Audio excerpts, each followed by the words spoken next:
ಇನ್ನೊಂದು ರೀತಿಯಿಂದ ನಡ್ಕೋತೀವಿ. ಅರ್ಥಾತ್ ನಮ್ಮ ಮಗು ಹುಟ್ಟಿದ ತಕ್ಷಣ ನೀ ಮಾಸ್ತರ್ ಆಗು, ನೀ ಡಾಕ್ಟರ್ ಆಗು, ನೀ ನೌಕರಿ ಮಾಡು, ನೀ ಇಂಜಿನಿಯರ್ ಆಗು, ಮಕ್ಕಳ ಕಾಲಿಗೆ ಹಗ್ಗವನ್ನು ಕಟ್ಟುವವರು ಮೊಟ್ಟ ಮೊದಲನೆಯ ಪಾಪಿಗಳೆಂದರೆ ತಂದೆ ತಾಯಂದಿರು. ಮುಕ್ತವಾಗಿ ನೀವು ಬೆಳೀಲಿಕ್ಕೆ ಬಿಡಲ್ಲ. ಮತ್ತಿನ್ನೊಂದು ಮಾತು ಹೇಳ್ತೀನಿ, ಶಾಲೆಯಲ್ಲಿ ಮಕ್ಕಳು ಬರೇ ನಂಬರ್ದಿಂದೇ ದೊಡ್ಡವರಾಗ್ತಾರೆ ಅಂತ ತಿಳ್ಕೊಳ್ಬೇಡಿ. ಕಲಬುರಗಿ NV ಶಾಲೆ 100 ವರ್ಷ ಕಂಡಂಥ ಶಾಲೆ. ಆ ಶಾಲೆಯಲ್ಲಿ ಒಂದು 5ನೇ ಕ್ಲಾಸಿನ ಮಗು ಇತ್ತು 70 ವರ್ಷದ ಹಿಂದೆ. ಆತನ ಹೆಸರು SM ಪಂಡಿತ್. ಚಿತ್ರ ಬರೀತಿದ್ದವ, ಪೇಂಟಿಂಗ್ ಮಾಡ್ತಿದ್ದ. ಅವನಿಗೆ ಅಕ್ಷರ ಬರಲಿಕ್ಕೆ ಬರ್ತಿದ್ದಿಲ್ಲ, ನನ್ನ ಹೆಸರು ಬರಲಿಕ್ಕೆ ಬರ್ತಿರ್ಲಿಲ್ಲ, ಕೂಡ್ಸೋದು ಕಳೆದು ಗೊತ್ತಿದ್ದಿಲ್ಲ. ಆದ್ರೆ ಚಿತ್ರ ಮಾತ್ರ ಭಾರಿ ಇಳಿಸ್ತಿದ್ದ. ಮೇಸ್ಟರ್ ಏನಂದ್ರು, ಮಗು 4 ಆಣೆ ರೊಕ್ಕ ತಗೊಂಡ್ ಬಾ, ನಿನಗೆ ಪರೀಕ್ಷಾ ಕೊಡಿಸ್ತೀನಿ ಅಂತ. 4 ಆಣೆ ಅಂದ್ರೆ 25 ಪೈಸೆ ಅವತ್ತಿಂದು. ಆದರೆ ಅವ್ವ ಅಪ್ಪ ಬಡಗಿ ತೋಡ್ ಹೋಗ್ತಾರೆ ಹೊಡಿಲಿಕ್ಕೆ ಮಾಸ್ತರ್ಗೆ. ಅದೇ ಮಾಸ್ತರ್, ನನ್ನ ಮಗನಿಗೆ ಸಾಲಿಗೆ ಹಾಕಿದ್ದು ಓದಲಿಕ್ಕೆ ಬರೀಲಿಕ್ಕೆ, ಲೆಕ್ಕ ಮಾಡ್ಲಿಕ್ಕೆ ಬರಲ್ಲ, ಹೆಸರು ಬರ್ಲಿಕ್ಕೆ ಬರಲ್ಲ. ನೀ ಯಾವ ಪರೀಕ್ಷಾ ಕೂಡಿಸ್ತಂತಿ, ಡ್ರೈವಿಂಗ್ ಪರೀಕ್ಷಾ ಕೂಡಿಸ್ತೀಯ ಅಂತ ಮಾಸ್ತರ್ಗೆ ಹೊಡಿಲಿಕ್ಕೆ ಬರ್ತಾರೆ.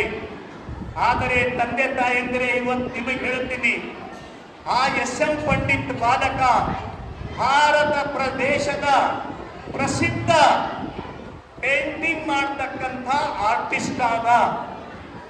ಕನ್ಯಾಕುಮಾರಿ ಅಂತಿದೆ ನಮ್ಮ ದೇಶದಲ್ಲಿ, ವಿವೇಕಾನಂದರ ಮೂರ್ತಿಯನ್ನು ಸ್ಥಾಪನೆ ಮಾಡಿದ್ದಾರೆ.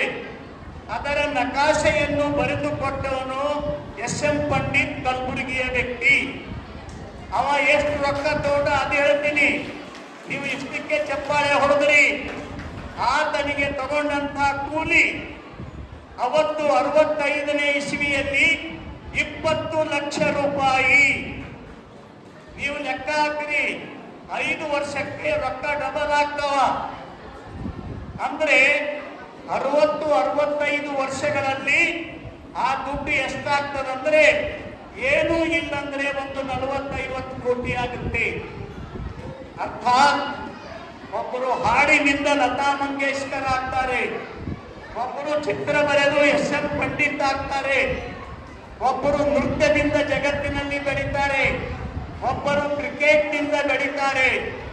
ಆದರೆ ತಂದೆ ತಾಯಿಂದಿರಲ್ಲಿ ನಾನು ಕಳಕಳಿಯಿಂದ ವಿನಂತಿ ಮಾಡ್ತೇನೆ, ನಿಮ್ಮ ಮಗ ಆಟ ಆಡ್ಲಿಕ್ಕೆ ಹೋಗ್ತಾನೆ, ಸಂಗೀತ ಕಲೀಲಿಕ್ಕೆ ಹೋಗ್ತಾನೆ, ಡ್ರಾಯಿಂಗ್ ಕಲಿಸ್ಲಿಕ್ಕೆ ಹೋಗ್ತೀನಂದ್ರೆ ದಯಮಾಡಿ ತಡಿಬೇಡಿ, ತಡಿಬೇಡಿ, ತಡಿಬೇಡಿ.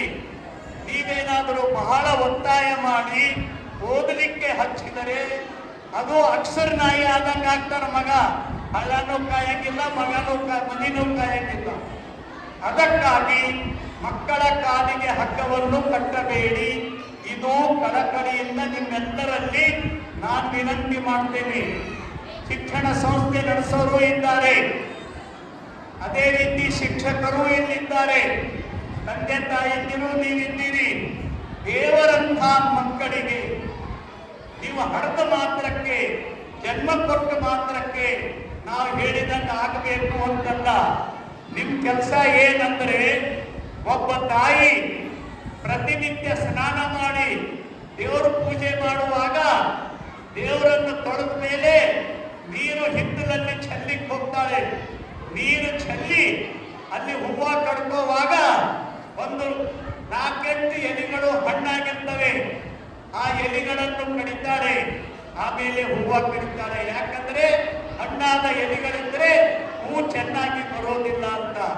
ಹಾಗೆಯೇ ನಮ್ಮ ಕರ್ತವ್ಯ ಅಂದರೆ ಮಕ್ಕಳಲ್ಲಿ ಬೇಡವಾದ ವಿಕೃತಿಗಳನ್ನು ಮಾತ್ರ ತೆಗಿಬೇಕು. ನೀವೇ ಎಲ್ಲರೂ ಮಕ್ಕಳ ಭವಿಷ್ಯ ಬರೆಯೋರು ಅಲ್ಲ, ಅಲ್ಲ, ಅಲ್ಲ. ಇದು ನಾ ಘಂಟಾಘೋಷವಾಗಿ ಹೇಳ್ತೀನಿ. ಮತ್ತು ಮಕ್ಕಳನ್ನು ಬರೇ ಅಂಕಗಳಿಂದ ಅಳೆಯಬೇಡಿ. ನಾನು ಎಲ್ಲಿ ಹೋದಲ್ಲಿ ಶಾಲೆಯವರಿಗೆ ಹೇಳ್ತೇನೆ, ಶಾಲೆಯಲ್ಲಿ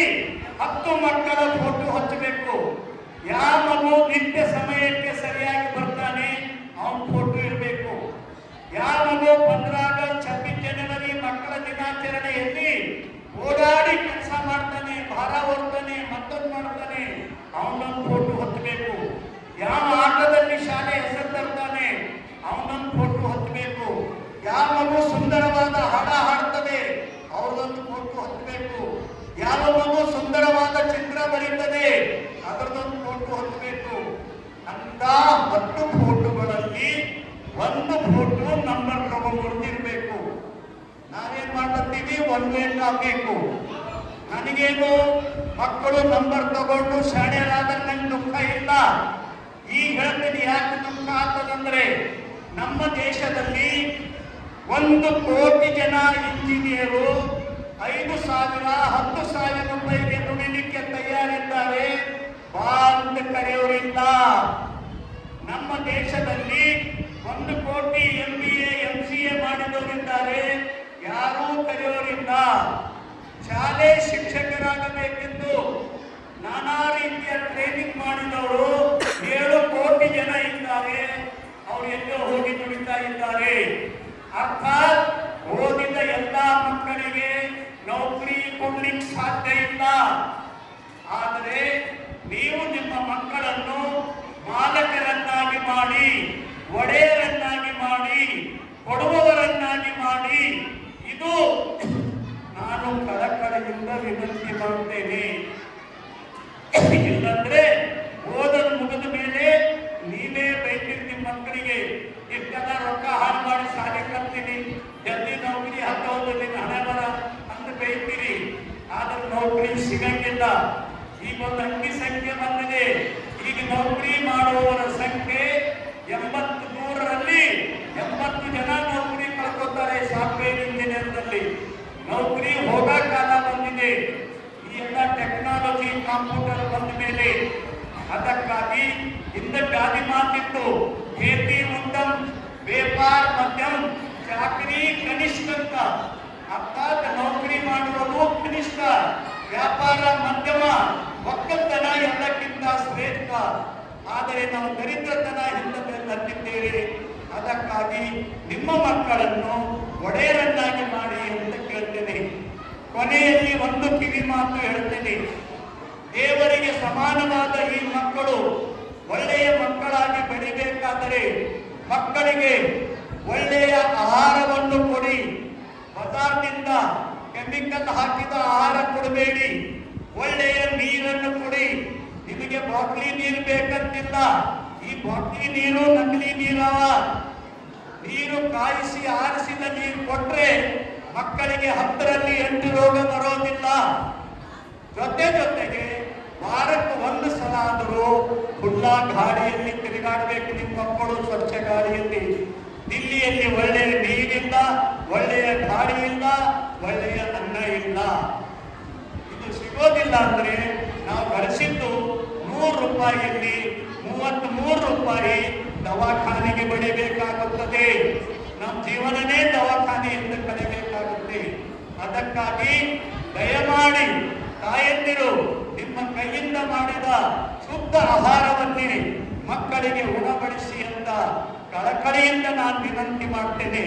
ಮತ್ತೊಮ್ಮೆ ಮಂದಾರ ಪುಷ್ಪ ಶಾಲೆಯ 21ನೇ ವಾರ್ಷಿಕೋತ್ಸವದಲ್ಲಿ ಶಾಲೆಯವರಲ್ಲಿ, ಶಿಕ್ಷಕರಲ್ಲಿ, ತಂದೆ ತಾಯಂದಿರಲ್ಲಿ ನಮ್ಮ ಮಕ್ಕಳು ದೊಡ್ಡವರಾದ ಮೇಲೆ ಜಗತ್ತಿಗೆ ಕೊಡುವವರಾಗಬೇಕು. ಕೈ ಚಾಚಿ ಕೇಳುವವರಾಗಬಾರದು. ಅವರು ದೊಡ್ಡವರಾಗಲಿಕ್ಕೆ ಶುದ್ಧ ಗಾಳಿ, ಶುದ್ಧ ನೀರು, ಶುದ್ಧ ಅನ್ನ ಮನೆಯಲ್ಲಿ ನಾವು ಕೊಡ್ತೇವೆ ಅಂತ ಹೇಳಿ ತಂದೆ ತಾಯಂದಿರು ಪ್ರತಿಜ್ಞೆ ಮಾಡಬೇಕಂತ ಹೇಳಿ ನನ್ನ ಮಾತುಗಳನ್ನು ಮುಗಿಸ್ತೇನೆ. ಎಲ್ಲರಿಗೆ ನಮಸ್ಕಾರ.